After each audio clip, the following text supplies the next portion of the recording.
Hoy te voy a conversar sobre la glándula tiroides. Anatomía de la glándula tiroides. Es una glándula endocrina, es decir, que produce hormonas, que pesa entre 15 y 25 gramos, ubicada en la cara anterior del cuello, por delante de la tráquea y por debajo del cartílago tiroideo. Es decir, en esta región, aquí, en la cara anterior del cuello, por debajo de lo que llamamos la nuez de Adán, que es el cartílago tiroideo, y por delante de la tráquea.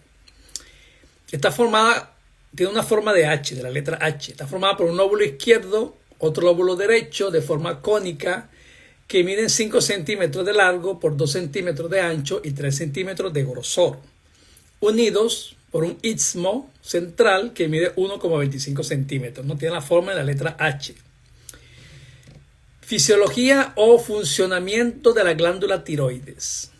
Dice, cada lóbulo de la glándula está formado por folículos que fabrican una hormona que en su estado inactivo se llama tiroglobulina, a partir de dos componentes de la dieta, ¿no? De un aminoácido llamado tirosina y un mineral llamado yodo. O sea que de la unión de la tirosina y el yodo se forman las hormonas tiroideas. Ambas cosas, tanto la tirosina como el yodo, proceden de la dieta. Circulan en la sangre, ¿verdad? Y la tiroglobulina formada es almacenada en el centro de cada folículo de forma, donde forma una especie de coloide, que es como una sustancia como gelatinosa. Las células del folículo tiroideo poseen un receptor de TSH, o sea, un receptor para una hormona llamada tirotropina, que se abrevia con las siglas TSH en mayúscula. La tirotropina, también llamada hormona estimulante de la tiroides, es una hormona que procede del cerebro, de la hipófisis, una glándula que está en el cerebro, para estimular, se produce en el cerebro para estimular la producción de hormonas tiroideas en la glándula tiroides. Una vez que la TSH, o sea, la tirotropina hipofisiaria, se une al receptor de la célula tiroidea en los folículos tiroideos, entonces se abren los canales y deja pasar al interior de la célula folicular el yodo que circula por la sangre, ¿verdad? Para unirse a la tirosina, el aminoácido tirosina, que está en la tiroglobulina almacenada en la glándula tiroides, y mediante una acción de una enzima específica llamada tirosina peroxidasa, también conocida como TPO, ¿verdad? Se forman las hormonas tiroideas, que son la T3 y la T4, se abrevian así. T3 quiere decir triyodotironina, es decir, el aminoácido tirosina con 3 átomos de yodo, y tetrayodotirosina, la T4, sería el aminoácido tirosina con 4 átomos de yodo. Estas son las dos hormonas tiroideas, la T3 y la T4. Tirosina más yodo. Las hormonas T3 y T4, una vez producidas, circulan en la sangre unidas a una proteína llamada TBG, que es la proteína transportadora, y penetran en todas las células del cuerpo para unirse a un receptor específico en el núcleo de las células, y allí codifican los procesos encargados de la producción de energía en las mitocondrias. Esto es lo más importante. La glándula tiroides es la glándula encargada de activar la producción de energía de todas las células, de todos los órganos y de todo el cuerpo. Es decir, que la producción de energía de las células de todos los órganos, ¿no? La energía necesaria para funcionar todos los órganos, los músculos, el corazón, el cerebro, etc., está a cargo de la glándula tiroides, de estas dos hormonas, la T3 y la T4, que es controlada por la hipófisis a través de esta hormona llamada TSH. Esa es, a grandes rasgos, la forma como funciona la glándula tiroides. Fisiopatología, es decir, alteración de la fisiología. Cuando la glándula tiroides trabaja de forma normal, o sea que produce su hormona de forma normal, se dice que estamos en un estado eutiroideo. El prefijo EU significa normal, ¿no? Entonces, eutiroideo quiere decir que la glándula trabaja de forma normal. Permite, por lo tanto, que todos los órganos, ¿verdad?, produzcan energía y trabajen de forma regular y eficiente. Ahora, el funcionamiento de la glándula tiroides se puede alterar de dos formas, en dos sentidos, ¿no? En menos, o sea, una disminución del funcionamiento de la glándula, lo cual se conoce con el nombre de hipotiroidismo. Hipo, el prefijo significa por debajo de, o sea, disminución de qué, de la función, disminución de la producción de hormona y de la función. Se llama hipotiroidismo. cuando una persona tiene hipotiroidismo, suele sentirse, claro, como la glándula produce, es la que produce la energía, si está disminuida el funcionamiento, no produce casi hormona, entonces la persona va a sentir una disminución de la producción de energía, que se va a manifestar con síntomas como debilidad, ¿no? La persona comienza a notar un cansancio extraño que no se recupera con el sueño, debilidad, fatiga, anemia, aumento de peso, porque disminuye el metabolismo, se hace más lento el metabolismo, ¿no? Entonces comienza a tener retención de líquido, aumento de grasa, aumento de peso que no baja al hacer dieta y no baja al hacer ejercicio. Retención de líquido, caída del cabello frágil y quebradizo, intolerancia al frío, ¿verdad? Sequedad de la piel, ritmo cardíaco lento, intolerancia al frío, baja presión arterial. Todo esto son piel seca, todo esto son síntomas de hipotiroidismo. Pero la función también se puede alterar en más. Es decir, en vez de estar disminuida, está aumentada. Hay un aumento en la producción de las hormonas tiroideas. Entonces, en este caso, el individuo tiene demasiada energía. Entonces, eso se llama hipertiroidismo. Que cursa entonces con exceso de energía, agitación, temblor, hiperactividad, irritabilidad. La persona se vuelve como intolerante, irritable, estresada a toda hora, ¿verdad? Intolerancia al calor, no tolera el calor, pérdida de peso, taquicardia, aumento de la presión arterial, ¿no? Taquicardia, aceleración del corazón. El paciente está como muy estresado, muy agitado, porque tiene la producción de energía muy aumentada. Eso se llama hipertiroidismo. Esta es la alteración del funcionamiento de la glándula tiroides, ¿no? Hipotiroidismo, hipertiroidismo, y cuando está normal se llama eutiroidea. Patología, es decir, ¿qué enfermedades o qué situaciones pueden alterar el funcionamiento de la glándula tiroides? La glándula tiroides puede sufrir varias alteraciones en su anatomía que pueden afectar su funcionamiento hacia el hipotiroidismo o hacia el hipertiroidismo. Las alteraciones más comunes de la glándula tiroides son las siguientes. Primero, la tiroiditis. ¿Qué es eso? Tiroiditis es una inflamación de la glándula tiroides que suele ser debida a la producción de autoanticuerpos contra la enzima TPO, ¿no? Hemos mencionado que la enzima TPO, la enzima tiroide peroxidasa o peroxidasa tiroidea, es la que transforma, ¿no?, la tiroglobulina, que es la hormona inactiva, en T3 y T4, que es la hormona activa. Entonces, una persona que produce anticuerpos contra esa enzima puede desarrollar una inflamación de la glándula que se llama tiroiditis. Pero también puede ser que se formen anticuerpos contra el receptor de TSH, ¿no? Recuerden que el receptor de TSH es el receptor de la célula tiroidea del folículo, ¿verdad? Que allí donde se une la TSH o tirotropina, que es la que viene de la hipófisis para estimular la tiroides. Estos autoanticuerpos, que no son normales por supuesto, ¿verdad?, se producen por mimetismo molecular desencadenado por ciertos alimentos, ¿no? Por ejemplo, hay ciertos alimentos como el gluten, por ejemplo, que su estructura bioquímica es muy parecida, ¿verdad?, a la enzima TPO.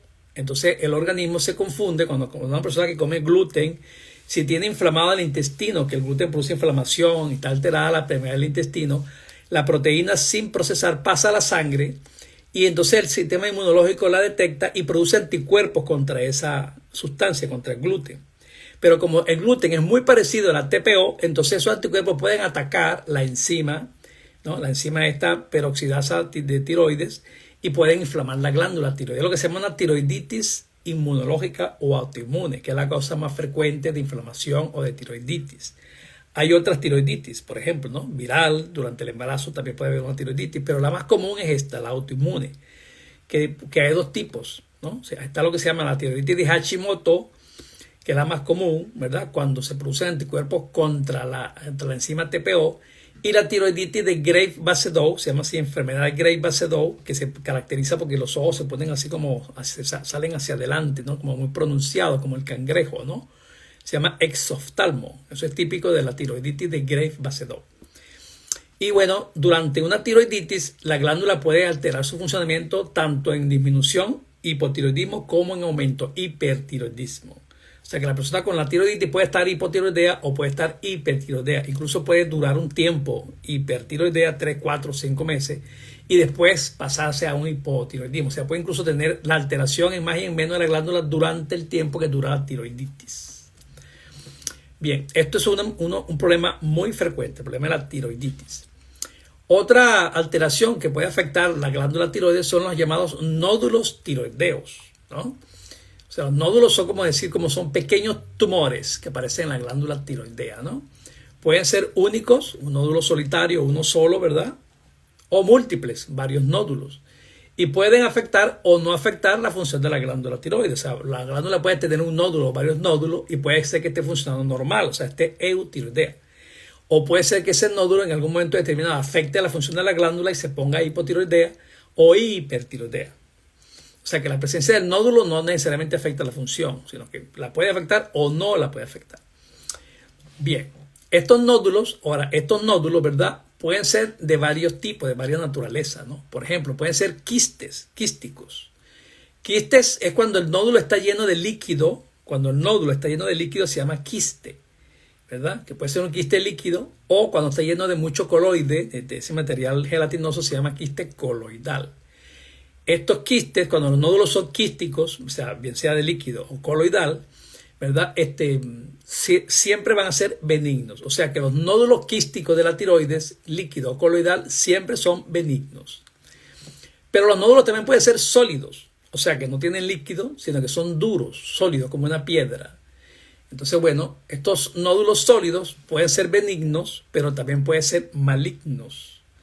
Y por lo tanto, siempre que se detectan nódulos sólidos en la glándula tiroides, deben ser sometidos a una biopsia.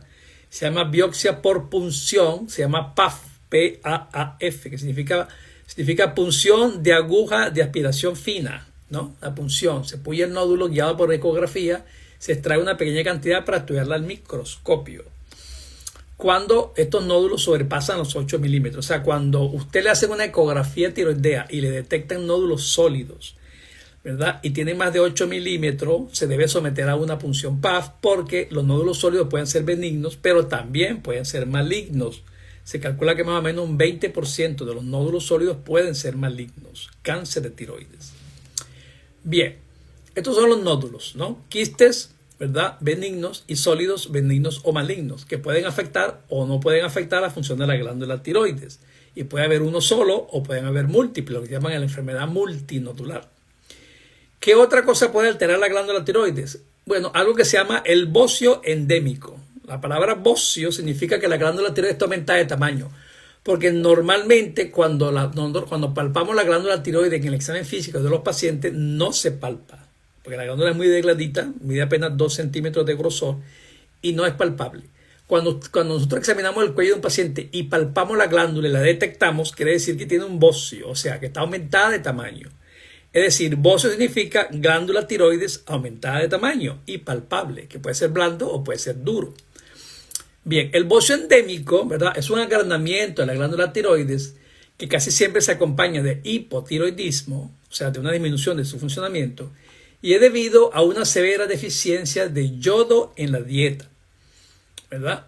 Puede producir agrandamientos severos, o sea, puede haber incluso un aumento de tamaño de la glándula tiroides muy exagerado, o sea, como si tuviera aquí una papa o una manzana en el cuello, ¿no? Se llama bocio endémico. Suele verse en algunas regiones montañosas, ¿verdad? De poblaciones que viven muy alejadas del mar y que por lo tanto casi nunca consumen alimentos ricos en yodo, porque el yodo es un mineral que se encuentra sobre todo en los alimentos del mar. Los peces, en las algas marinas, sobre todo, en las ostras, en todos los alimentos derivados del mar, es donde abunda fundamentalmente el yodo. Pocos alimentos de la tierra, poca fruta, ¿verdad? Como los mangos, etcétera, pueden tener yodo. La mayor parte viene del mar. Entonces, las personas que viven en montaña alta y que nunca han ido al mar y no consumen alimentos ricos, ¿no?, del mar, pueden tener una deficiencia de yodo en la dieta y la glándula tiroides puede aumentar de tamaño y desarrollar lo que se llama un bocio endémico, que casi siempre cursa, ¿verdad?, con hipotiroidismo, porque si no hay yodo, ya dijimos que la hormona tiroidea se fabrica a partir del yodo. Si no hay yodo en la alimentación, no hay yodo en la sangre, entonces la glándula tiroides no capta yodo y no puede fabricar las hormonas. Y si no hay hormona, pues entonces no se produce su función y baja la energía y aparece el hipotiroidismo. Entonces, estos son los 3 problemas que más frecuentemente afectan a la glándula tiroides. La tiroiditis, ¿verdad?, los nódulos, que pueden ser benignos o malignos, y el bocio endémico. Bien, hablemos ahora un poquito del laboratorio. Es decir, cómo se estudia o cómo se debe estudiar la glándula tiroides. Bueno, para estudiar la glándula tiroides hay que realizar exámenes que evalúen la glándula en sus 3 componentes. tres componentes muy importantes lo que voy a mencionar aquí en esta parte, ¿no? Uno, el componente anatómico, o sea, la anatomía. O sea, se estudia la anatomía de la glándula tiroides, se estudia primero con la palpación del cuello, ¿verdad? En el examen físico del paciente, ¿no? Que normalmente ya dijimos que al palparla, ¿verdad? No se debe palpar, o sea, no debe reflejar la presencia de la glándula, porque normalmente la glándula no es palpable. Y en caso de que sea palpable, en caso de que el médico detecte que sí la está palpando, ¿no? Es una palpación muy suave, se le colocan las dos manos en el cuello y se palpa con los dedos pulgares, así, ¿no? Se palpa así, con los dedos pulgares, suavemente. Entonces, si el médico al palparlo detecta que está presente la glándula tiroides, ¿no? Debe mandar a realizar entonces inmediatamente una ecografía tiroidea, o sea, un ultrasonido del cuello, ¿no? Se llama ecografía tiroidea. ¿Para qué? Bueno, porque como está aumentada de tamaño, él necesita saber, y la única manera de saberlo es hacer una ecografía tiroidea. ¿Saber qué? Bueno, pues si ese aumento de tamaño es porque está inflamada la glándula, o sea, porque tiene una tiroiditis, o porque hay presencia de nódulos, ¿no? Tanto la tiroiditis como los nódulos como el bocio, por supuesto, pueden aumentar de tamaño de la glándula. Entonces, claro, uno solamente detecta la glándula que está aumentada de tamaño, pero no sabe cuál es la causa. Entonces hay que mandar a hacer obligatoriamente una ecografía tiroidea, que es la que va a detectar si es una tiroiditis, si es la presencia de uno o varios nódulos, ¿verdad? Y o si lo que tiene la persona, ¿verdad?, es un bocio endémico. Aparte de eso, la ecografía, si detecta nódulos, va a dar alguna idea de si esos nódulos son quísticos o son coloidales, o tienen líquido o son sólidos, ¿verdad? Y puede dar algunas características sospechosas de que pueden ser malignos. Por ejemplo, si el nódulo tiene calcificaciones, si está vascularizado, esos son sospechas que se pueden detectar por la ecografía de que puede ser maligno. Y por lo tanto, pues obligatoriamente habría que hacer una punción biopsia para poder determinar la naturaleza del nódulo. Bien. Entonces, ese es el primer componente. Si queremos estudiar la anatomía de la glándula, hay que palparla y en caso de que se detecte, hay que hacer una ecografía tiroidea obligatoriamente, porque no hay otra manera de saber si la glándula tiene nódulos, tiroiditis o bocios si no es haciendo una ecografía. La otra forma de estudiar las glándulas es estudiando su fisiología. Es decir, para saber si la glándula está trabajando normal, eutiroidea, produciendo hormonas normales, o si tiene una disminución en la producción de la hormona, que se llama hipotiroidismo, o un aumento en la producción de la hormona. ¿Y cómo lo sabemos? Midiendo los niveles de la hormona en la sangre.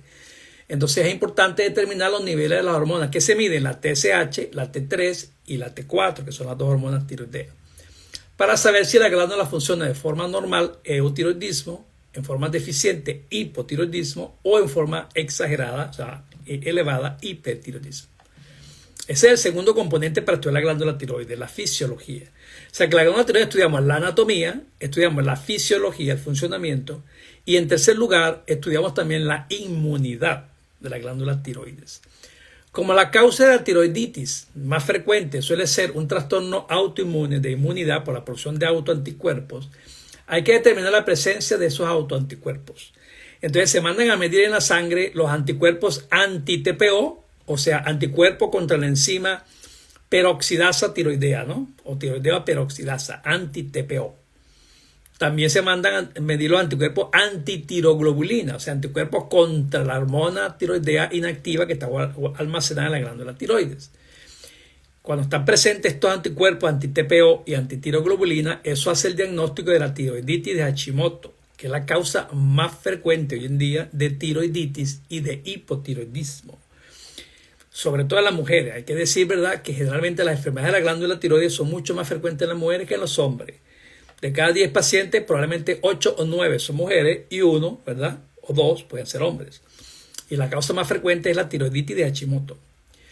Pero también mandamos a hacer los anticuerpos antirreceptor del TSH. Recuerda que hablamos que la célula tiroidea tiene un receptor en su membrana de TSH, o sea, de la hormona que viene de la hipófisis, ¿verdad? Y en caso de que salgan positivo, eso hace el diagnóstico de una tiroiditis de Graves-Basedow, que casi siempre produce un hipertiroidismo. La tiroiditis de Hashimoto casi siempre produce un hipotiroidismo y la tiroiditis de Graves-Basedow casi siempre produce un hipertiroidismo. Se tratan de manera diferente.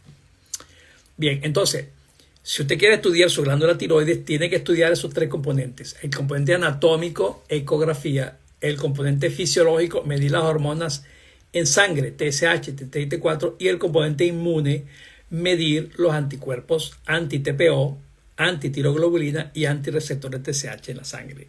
De esa forma, pidiendo estas 3 pruebas, usted puede saber exactamente cómo está su glándula tiroides. Bien. Errores comunes. O sea, ¿cuáles son los errores que más comúnmente cometen en la actualidad la gran mayoría de los médicos a nivel de los hospitales convencionales? Bueno, los errores más comunes son los siguientes. Número 1. La mayoría de los médicos solo suelen realizar el test de TSH para evaluar la glándula tiroides. Normalmente, ¿verdad? Se ha tomado la costumbre que en los exámenes de rutina que realizan de chequeo general, que realizan cada año a cada persona cuando va al médico, a la seguridad social o etcétera, cuando se hace un chequeo médico, le mandan a medir en la sangre los niveles de TSH. TSH es la hormona hipofisiaria que se produce aquí en la hipófisis para estimular la glándula tiroidea. Si ese valor sale normal, entonces el médico suele decir, ¿no? Concluye que todo está bien, ¿no? Entonces dice, el médico dice, no, la tiroides le salió normal porque la TSH está normal. Entonces, es decir, la única prueba que los médicos actualmente piden para evaluar la glándula tiroides de forma rutinaria es la TSH, nada más. Si sale normal, dice su glándula está normal. Pero ya dijimos, ¿verdad?, que para poder estudiar la glándula tiroides hay que estudiar 3 componentes. El componente anatómico, la ecografía, ¿no? Porque la TSH puede estar normal. Eso solamente indica que la glándula está trabajando en forma normal. Pero eso no da ninguna información sobre si la glándula tiene una tiroiditis, tiene un nódulo tiroideo, ¿verdad? O tiene un bocio.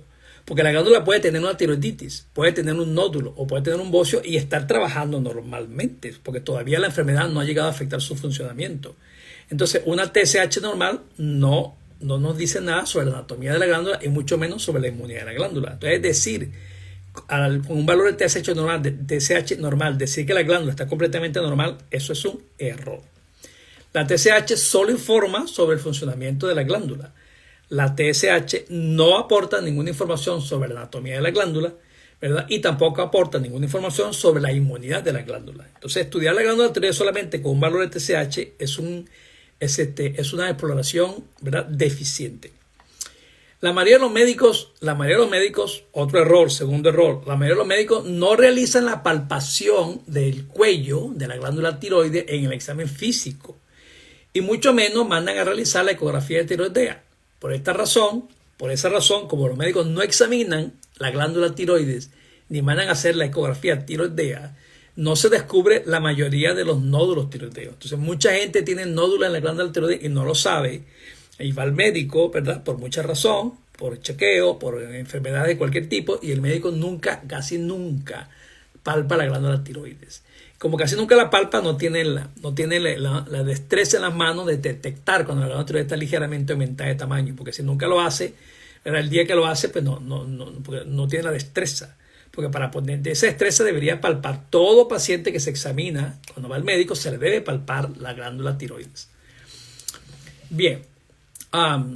Otro error importante, la mayoría de los médicos no solicitan el estudio de los autoanticuerpos para detectar si hay enfermedad de Hashimoto o enfermedad de Graves-Base-2. Incluso muchas veces, si la persona tiene un valor de TSH alterado y el médico dice que tiene un hipotiroidismo o un hipertiroidismo, casi nunca manda a hacer el estudio de la inmunidad. Porque dice que eso no importa, porque en última instancia el tratamiento es el mismo que la hormona que le mandan, ¿no?, el Eutirox. Pero no le manda a hacer el estudio de los anticuerpos. Bien. La mayoría de los médicos solo se limitan a recomendar el tratamiento farmacológico cuando hay hipotiroidismo, que es una hormona llamada Eutirox, que es la hormona, ¿no?, sintética que se sintetiza a partir de la hormona tiroidea del cochino, del cerdo. O cuando hay hipertiroidismo, ¿verdad?, el tratamiento convencional, pues se le hace una combinación de 2 medicamentos, el llamado Tilodril, que es el medicamento antitiroideo para bajar la función, y el propranolol, que es el medicamento para proteger el corazón de las taquicardias que produce el hipertiroidismo. Eso es todo. El médico se limita a mandar el tratamiento farmacológico. No le interesa investigar cuál es la causa de ese hipertiroidismo, si es una tiroiditis de Hashimoto, si es un nódulo, un multinódulo, etcétera, o si es un bocio endémico. No investiga y por lo tanto no hace el diagnóstico. Bien, esos son los principales errores que se cometen. Ahora, para ilustrar este tema, ¿no?, Vamos a presentar 2 casos clínicos interesantes. Y por ese motivo escogí el tema para el día de hoy, porque esta es una consulta muy frecuente en la consulta, Y mucha gente tiene problemas en la glándula tiroides, ¿verdad? Y no lo sabe. Y muchos lo tienen y no saben cómo controlarlo porque sus médicos no le dan mucha importancia. Bien, entonces el primer caso que voy a presentar es el caso de Silvia. Dice, una mujer de 50 años, fíjense qué interesante estos casos, ¿no? Lo interesante de los casos, y por eso hice primero la introducción de la anatomía y la fisiología de la glándula tiroides. Porque vamos a hablar de los casos y vamos a mostrar, ¿no? Vamos a aprender de los errores que se cometen con los casos. Hay que aprender para tratar de que nosotros no se cometan los mismos errores con nosotros. Entonces, Silvia es una mujer de 50 años que fue vista en consulta médica en junio del 2019, en mi consulta médica, porque ella tenía una intolerancia alimentaria, o sea, tenía problemas digestivos, veía que los alimentos le caían mal y ella pues consultó por intolerancia alimentaria, ¿no?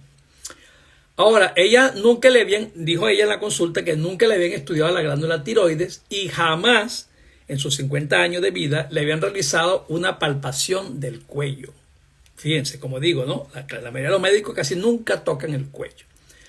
Bien, la examiné en el examen físico, ¿verdad? Y cuando le hice la palpación del cuello, entonces detecté que la tiroides estaba ligeramente aumentada de tamaño. O sea, la noté presente, ¿no? Se siente ahí como una gomita, se siente, porque tiene la consistencia.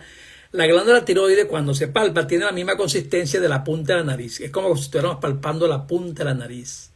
Esa sensación cartilaginosa, como si fuera una pelotica de goma aquí en el cuello, indica que la glándula está aumentada de tamaño. O sea, es un bocio, ¿no? Un bocio puede ser grado 1, grado 2, grado 3. Ella tenía un bocio grado 1.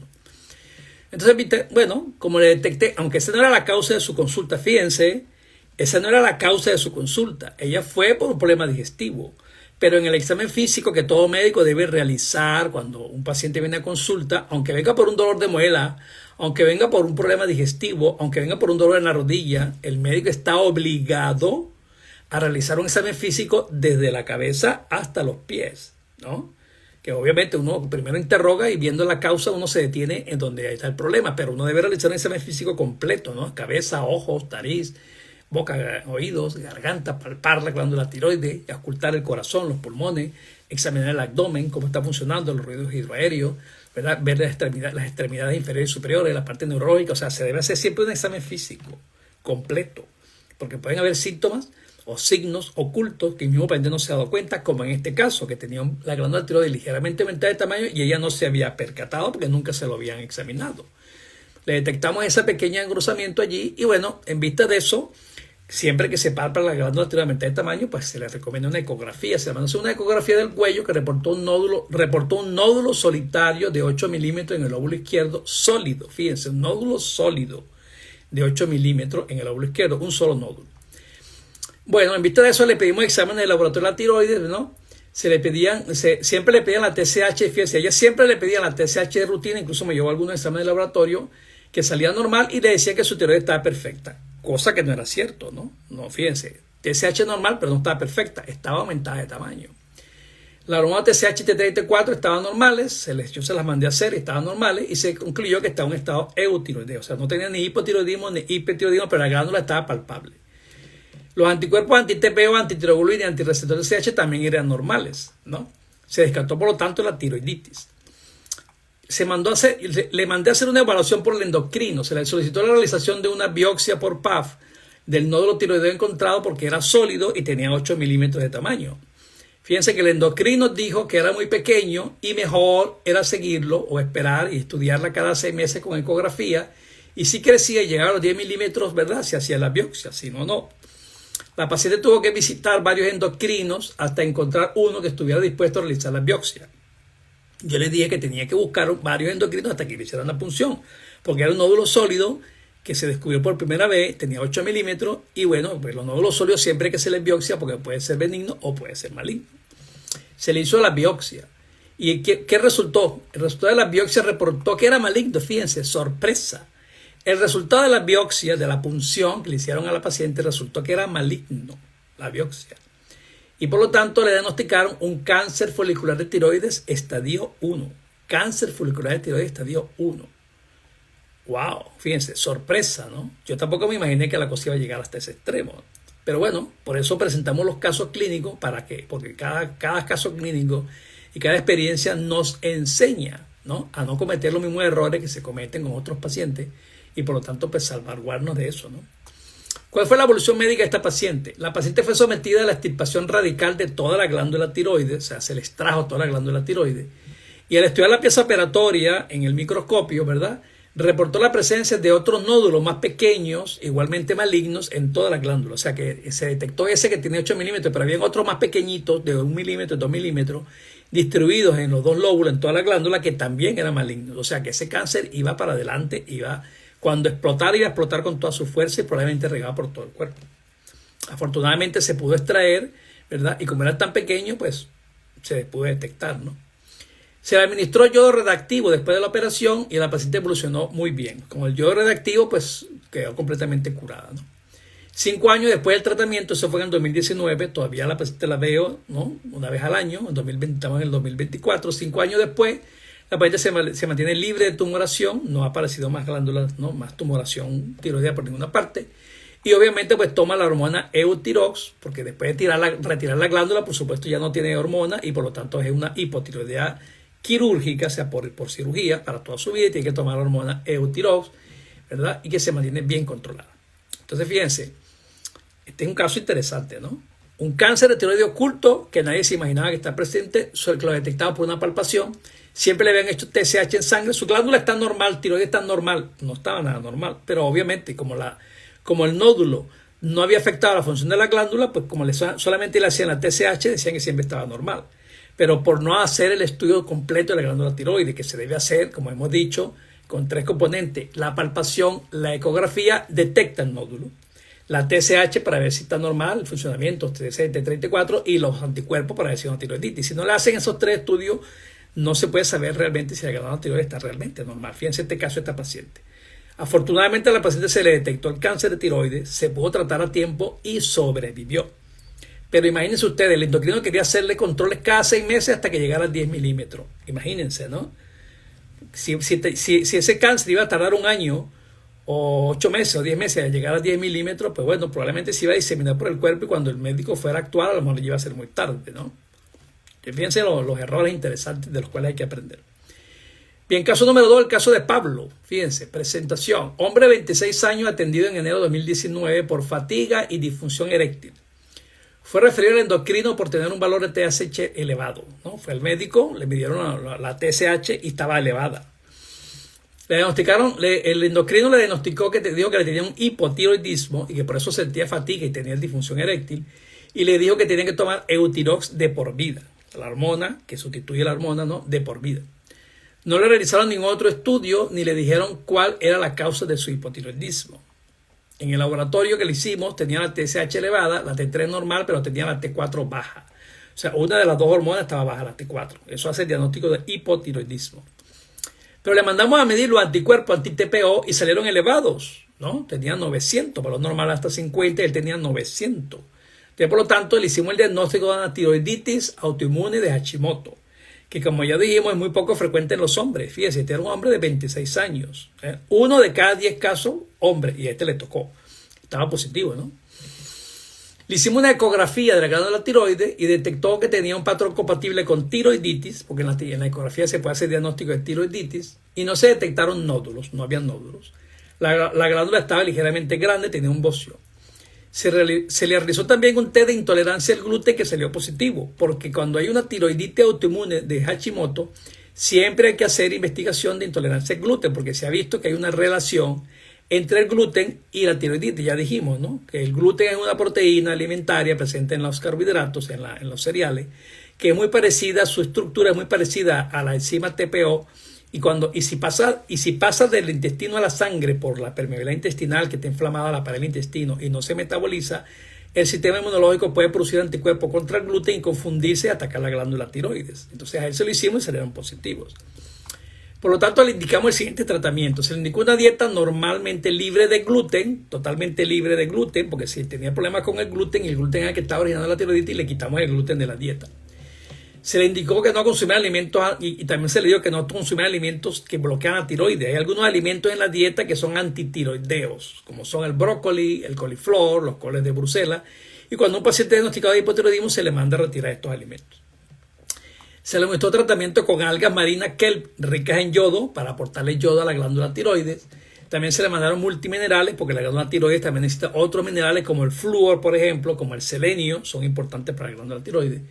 Y se le mandó también a tomar el aminoácido tirosina. Recuerden que la glándula tiroidea produce sus hormonas a partir del yodo y a partir de la aminoácido tirosina y de otros minerales. Entonces le aportamos los materiales necesarios para que su glándula produjera pues normalmente sus hormonas tiroideas. Después de 10 meses de tratamiento, llevar una dieta sin gluten y tomar estos suplementos, ¿verdad? El paciente mejoró clínicamente de todos sus síntomas, recuperó la energía, recuperó la función eréctil, ¿verdad? Sus exámenes de laboratorio se normalizaron, incluso los valores de TPO. Obviamente era el problema del gluten que le estaba originando una inflamación de la glándula tiroides por autoinmunidad. Y el paciente dejó de tomar la pastilla que le mandó el endocrino, el Eutirox, porque ya no lo necesitaba. El paciente fue dado de alta más o menos al año de endocrinología y fue seguido por nuestra consulta durante 2 años y su tiroides se mantuvo normal llevando una dieta completamente sin gluten. Bien, entonces esta era la intención de presentar entonces hoy, ¿verdad?, esta discusión sobre la glándula tiroides porque es un problema muy frecuente, muy mal manejado casi siempre por la medicina convencional, no por todos los médicos por supuesto, pero la gran mayoría. Es una enfermedad muy frecuente en las mujeres y si no se investiga la glándula tiroides y no se estudia como se debe estudiar, como lo estamos diciendo, entonces pues muchas veces pasa desapercibida la patología, los nódulos, la tiroiditis, etc. Y cuando se vienen a presentar, muchas veces es demasiado tarde.